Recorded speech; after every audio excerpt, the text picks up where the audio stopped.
Ciao everyone, it's Marketino. Today, thanks to BiAuto Group of Turin, I'm driving the BMW i8 around the shores of Lake Lecco, and I'm taking this opportunity also to video review the car and show you how it's like to drive the i8.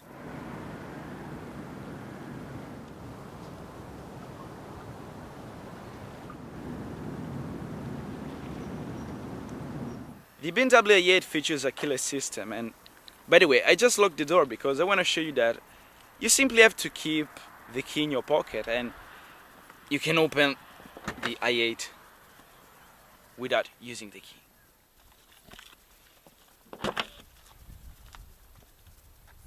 If Back to the Future movie was filmed today, the i8 would be the perfect car to replace the DeLorean, definitely.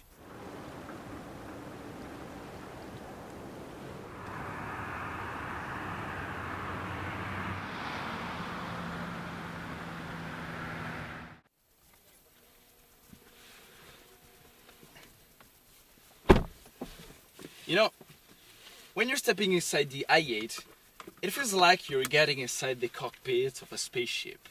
And just listen to the noise when I start the car. Sounds like the Enterprise. Let's start by driving in comfort mode, which is the standard setup of the i8. You can really daily drive the i8, I think, because in comfort mode the steering wheel is very soft, as you can see, and the ride is very smooth. I really like the way it moves in comfort mode. This hybrid system is very smart because when you're driving gently, just the electric engine works. But if you push a little bit more the throttle, you can feel the petrol engine that kicks in. Electric plus petrol engine is a great combination, I think, because you can really have great performance out of a small engine. The meter is a tiny 1.5 liter 3-cylinder engine taken from a Mini. But at the same time, you can have very low CO2 emissions as well as fuel consumption, even if you drive it fast. I mean, I've covered so far 1100 kilometers, and let's face it, most of them flat out, about 90% of them. And the display shows an average fuel consumption of 13.6 liters per 100 kilometers. And by comparing it with other cars with more or less the same performance but with a bigger engine displacement like the Aston Martin V8 Vantage or the Jaguar F-Type, I think I would have done between 20 to 25 liters per 100 kilometers. That's impressive. Behind the wheel of the i8, it feels like you're driving a car that comes from the future. And even though the car that BiAuto has provided me is not finished with a flashy color, trust me, the way this car attracts the attention is just ridiculous. It's not loud from the outside, but when people notice it, they just keep staring at it with faces like this. They're like, what the hell is that? It's so funny to see the reaction of the people by driving this car. The fact that it attracts a lot of attention could be really something positive if you're a poser, but also negative if you want to go unnoticed. I was told by BiAuto that one of the customers, after 1 year, decided to sell the car because it was just impossible for him to drive normally. Driving around the city, everyone look at you, and it happened also that some people were chasing me just to keep watching the car. And it could be really dangerous at some point because some people drive and take pictures at the same time. So behind the wheel of the i8, you really have to be careful. If we're driving in comfort or eco-pro mode, we can press eDrive, which makes the car go completely in electric mode. BMW claims that with a full charge you have a maximum autonomy of 35 kilometers in eDrive. Don't expect it to accelerate as quick as a Tesla, but it's impressive in any case because an electric engine doesn't have gears or revs. And that means that whenever you smash the foot on the throttle, you get instantly the maximum power and torque out of the electric engine.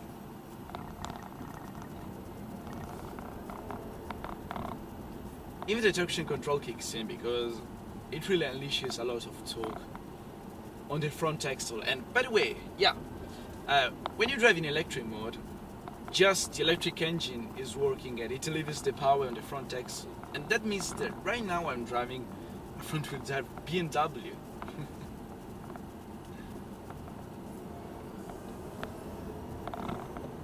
It is a very weird sensation to drive a car and don't listen any kind of engine noise. The great thing about this hybrid system is that whenever you brake or accelerate, you recover the energy that goes in the battery and you get more autonomy. This is basically the same system with the LaFerrari P1 and 918 Spider. Switching into sport mode, you can immediately feel the petrol engine that kicks in, and now we take the best output from the electric engine and petrol engine at the same time. And yeah, it really goes fast. It really goes very fast. And the great thing of the electric and petrol engine working together is that you don't feel the turbo lag from the petrol engine.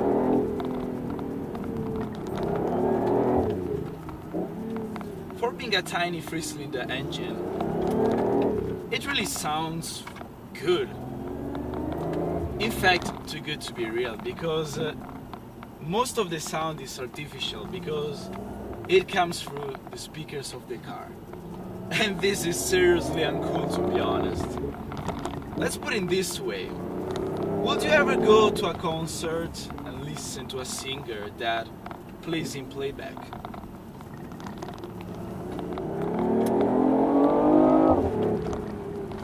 Acceleration is simply wild. You get so much power and boost constantly up to the red line.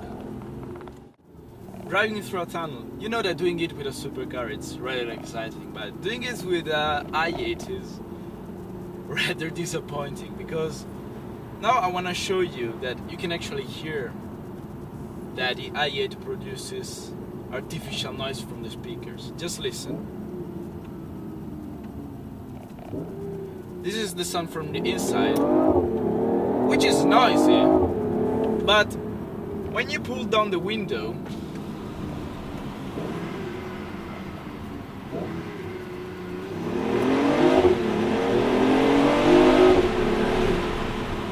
you don't hear any echo in the gallery, and you realize that most of the sound comes from the inside and not from the exhaust in the back.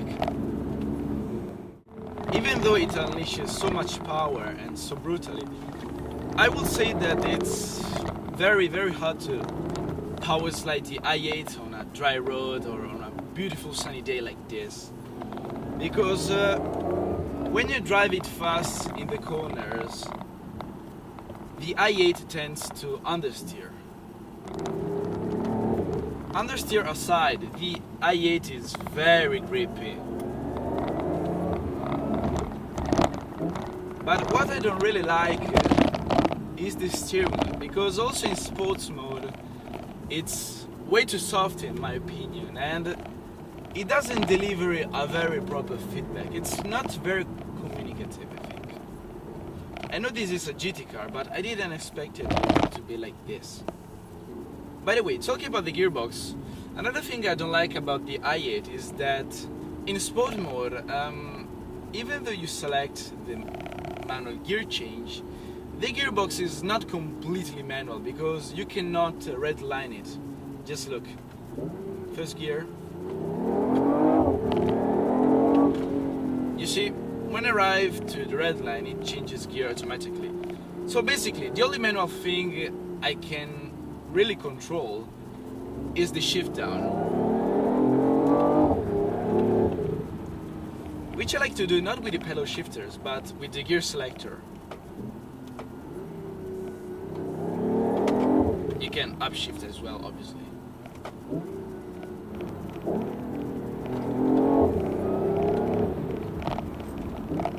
The i8 has good brakes too. A lot of power need a proper braking power, and the i8 really does. The brake pedal is an immediate response, and the braking power is very solid and strong. I can move effortlessly in 4th gear around these winding roads because I have so much power and torque all the time.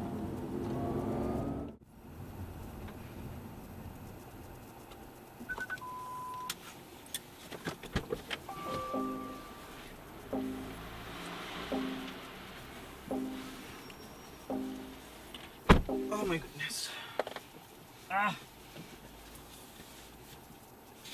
It's not very practical here. Okay.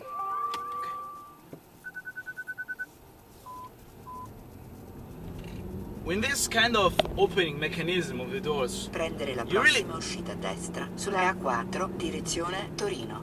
Thank you. With this kind of mechanism, you really have to be careful and consider that you need to leave some extra Adesso space. uscire a destra. Otherwise you hit the door, especially in the parkings.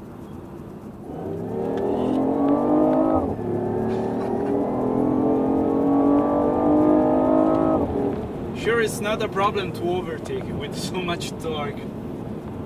It's quite impressive because the power delivery is literally instantaneous. You feel the instant power of the electric engine and just a moment after the turbo. And at highway cruise, just listen at how quiet the i8 is. You just listen the noise of the tires and a little bit the wind outside, but that's all. I just have 40 kilometers of autonomy and 2 kilometers of pure electric mode. So let's use them. The top speed is 120 kilometers per hour, which is not bad at all. Right, just filled up the car with 36 liters. Fuel tank is not that big, to be honest.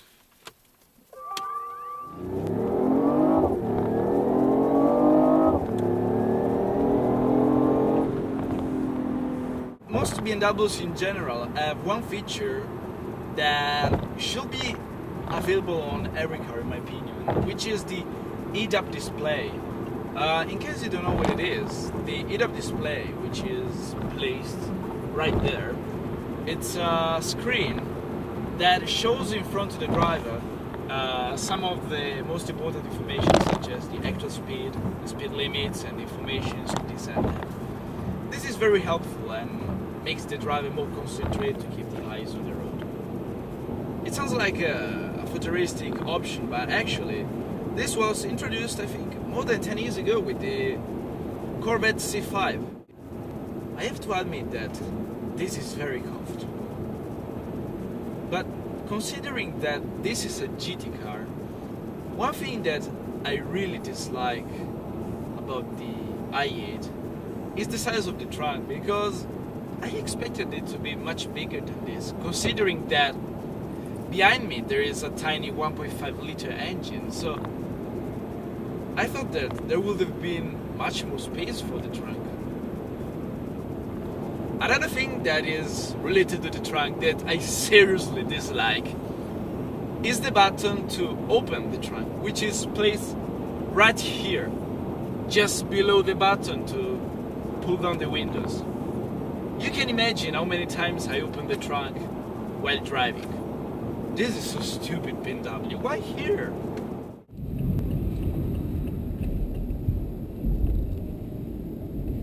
So back to Turin, to my friends at BiAuto Group. This is the sad moment to say goodbye to the BMW i8. I found it a rather fascinating car to drive and to appreciate its high technology. The driving experience that this car has offered me is really unique and different from the conventional cars with a regular petrol engine. I really did enjoy driving the i8. Over the weekend I drove the car for a total of 1,479 kilometers with an average fuel consumption of 13.1 liters per 100 kilometers. This fuel consumption is simply unreal for a car capable of this performance. It's time to finish to unpack the car and drive back with the eco-friendly Abarth. Once again, thanks to my friends at BiAuto Group for making this possible. I hope you guys did enjoy the video and make sure to subscribe to my YouTube channel for more. And as always, thanks for watching. Ciao! Behind the wheel of the 4C, it feels like to be driving a go-kart. The driving position is very low and just look at the carbon tab. I mean, this car has a tab made entirely in carbon fiber.